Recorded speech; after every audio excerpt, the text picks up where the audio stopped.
Doctor Alomía, muy buenas tardes, tengan todas y todos aquí en Palacio Nacional y quienes nos ven desde sus casas, trabajos, desde sus teléfonos, desde cualquier dispositivo en el que nos pueden seguir a través de diferentes canales, en YouTube, en Facebook, en todos lados. Vamos a empezar esta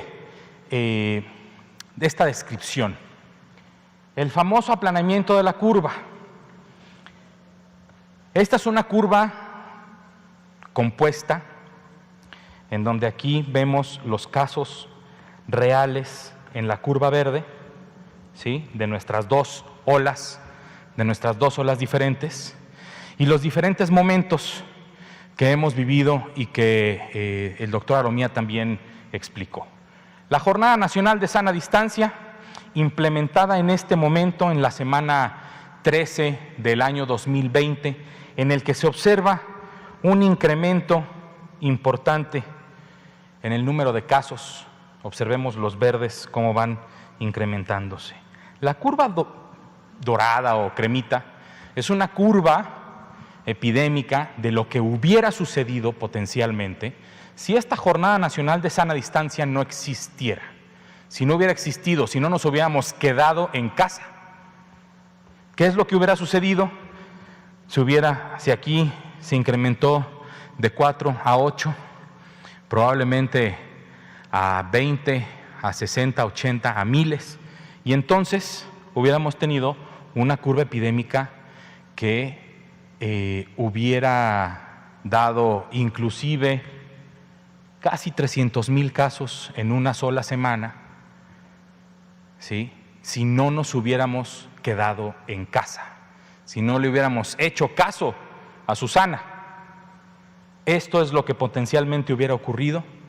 Y si el 80% de estas personas tienen una sintomatología leve, el otro 20% hubieran necesitado hospitalización.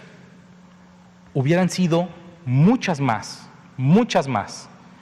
de las 30,000 camas que tenemos disponibles, gracias a la reconversión hospitalaria, muchas más. Por eso, la importancia en el agradecimiento a toda la sociedad mexicana de haber adoptado a su sana distancia, de haber hecho caso a las indicaciones de las diferentes autoridades sanitarias, tanto federal como estatales, para poder quedarnos en casa. Un sacrificio impresionante que valió la pena. Esto es lo que significa el aplanamiento de la curva. Una curva plana contra una curva que no es plana, que crece de forma muy importante. En la semana 24, alrededor de la semana 24, se implementa la medición de los indicadores del semáforo de riesgo epidémico y de ahí, con las reglas de su sana distancia y el escuadrón de la salud, empezamos a aprender cómo convivir con este virus que llegó para quedarse. Sigue incrementándose y después vemos nuestra segunda ola, y aquí en la semana 7 del 2021, el operativo Correcaminos de la estrategia operativa nacional de la Política Nacional de Vacunación contra el virus SARS-CoV-2 en nuestro país. Semana 7 se inicia la vacunación masiva a personas adultas mayores y así sucesivamente hemos implementado esta estrategia, que habrá oportunidad en otra ocasión, el día de mañana, de explicar ampliamente por parte del doctor Ruy López Ridaura. Curva aplanada, curva sin Jornada Nacional de Sana Distancia. ¿Por qué lo explicamos de nuevo?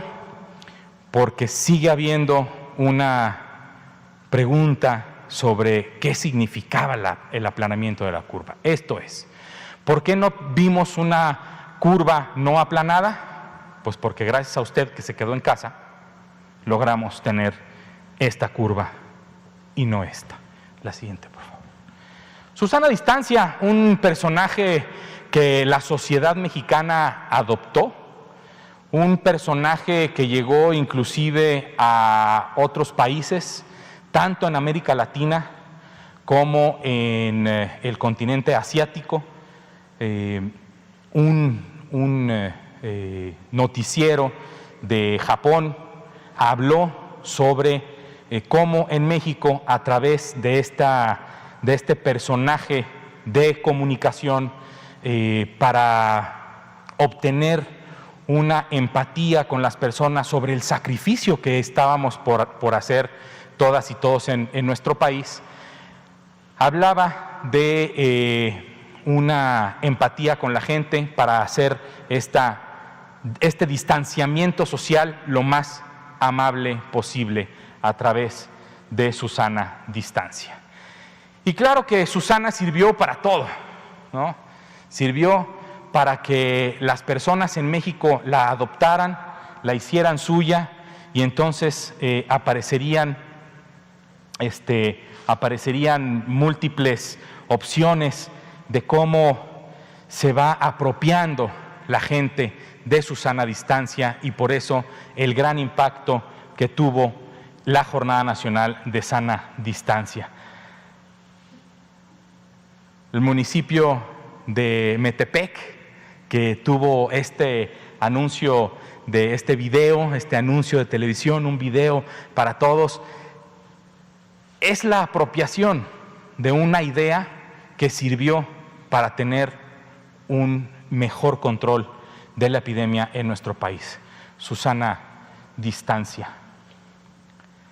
Y el semáforo epidemiológico, el semáforo de riesgo epidémico, que empezó en la semana 24 y que fue transitando la semana 28, 29 y así la 30, y luego cada 2 semanas, y cómo se iban pintando y despintando un poco los estados de la República, hasta llegar a la semana, por ejemplo, 40, y aquí empieza la segunda ola. Y entonces empiezan también a cambiar los colores a colores más intensos, hasta llegar a la semana 50 y 52 del año, para después también transitar al año 2021, y también con estos indicadores observamos cómo se fue poco a poco también despintando nuestro país de esos colores que indican un riesgo mayor. El verde es el menor riesgo posible, no es riesgo cero, todavía todos estamos en riesgo mientras exista este virus en el mundo. Y así fue como otro elemento de comunicación de riesgos para que las personas comprendieran cuál era el problema que estábamos viviendo. Utilizamos los colores y una estrategia de semáforo que, conjunto con la sana distancia, el lavado de manos, el uso del cubrebocas y el saber en qué nivel de riesgo me encuentro yo de acuerdo al estado en el que vivo en mi país, puedo generar diferentes actividades sociales y económicas, siempre cuidándonos todas y todos.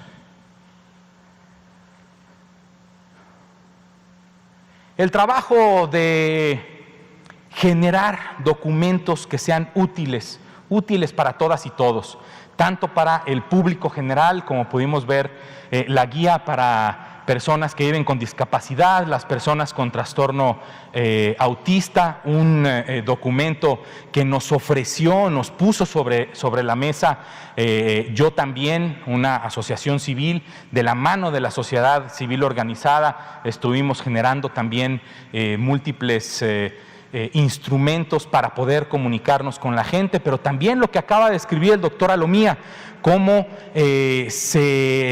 surge la necesidad de ir diseñando protocolos de atención, análisis de evidencia científica, para poderla poner a disposición de todas las personas, y conforme iba pasando el tiempo también la necesidad de ver cómo es que íbamos a regresar a las actividades habituales, y uno de los ejemplos es el lineamiento nacional para la reapertura del sector turístico, un sector importante para la actividad económica de nuestro país, más importante para algunos estados que para otros, pero en general para nuestro país es una actividad sumamente importante.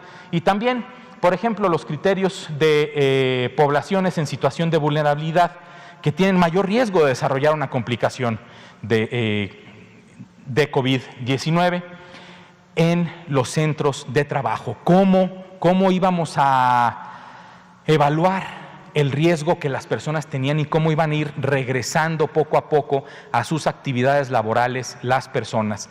Este trabajo, por ejemplo, aquí pueden ver que dice Gobierno de México. ¿Por qué dice Gobierno de México? Porque lo hicimos todas y todos. Porque se sentó el equipo del doctor Mauricio Hernández Ávila del Instituto Mexicano del Seguro Social a analizar la evidencia científica que existía, a redactar el documento, a ponerlo a consideración del Comité de Nueva Normalidad, en donde estamos sentados el ISSSTE, el IMSS, Trabajo y Previsión Social, Economía, Salud, y por eso generamos un documento del Gobierno de México que sirve para todas y todos, para tomar decisiones. En este documento, aquí vemos, de acuerdo al nivel de riesgo epidémico en el estado en el que vivimos, cómo las personas que viven con algún padecimiento, por ejemplo, diabetes, hipertensión, el estado de embarazo, etcétera, cuál sería la forma en que estas personas pudieran ir regresando a sus labores habituales.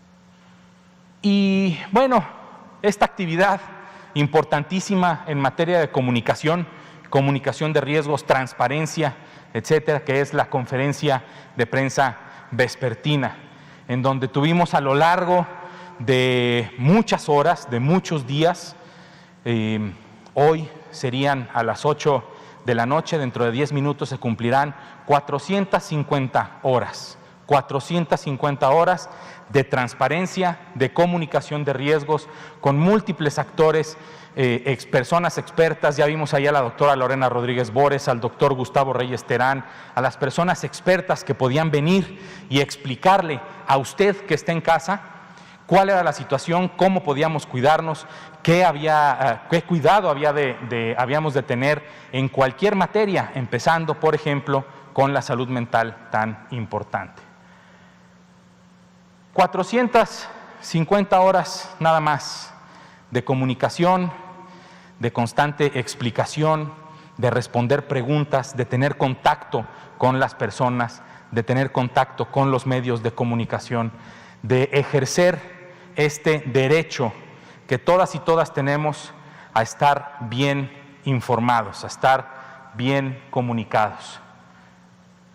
450 horas. Dicen que ningún otro país tuvo este ejercicio de comunicación efectiva e intensa para que las personas estuvieran bien informadas a lo largo de toda la epidemia. Fueron pocos, en realidad fueron pocos los días en los que se suspendió este ejercicio de comunicación con usted que está en casa. Fueron pocos los días, 450 conferencias de prensa de una hora, y a lo mejor un poquito más, porque había algunas conferencias de prensa que duraban un poco más, sobre todo cuando hicimos algunos viajes, algunas giras a otros estados de la República. Cerramos con estas 450 horas de extraordinario experiencia para nosotros como profesionales de la salud, en la que tuvimos también que sacar nuestro comunicador. Aprendimos mucho de ustedes en los medios de comunicación. De verdad, muchas gracias por esta oportunidad de tener tanta comunicación. A las personas que nos vieron todos los días, también muchísimas gracias. A quien se cansó en la número 200 a lo mejor, y a quien nunca nos vio también, muchas gracias, porque aunque no nos hayan visto, de cualquier forma se quedaron en casa y guardaron su sana distancia. Son las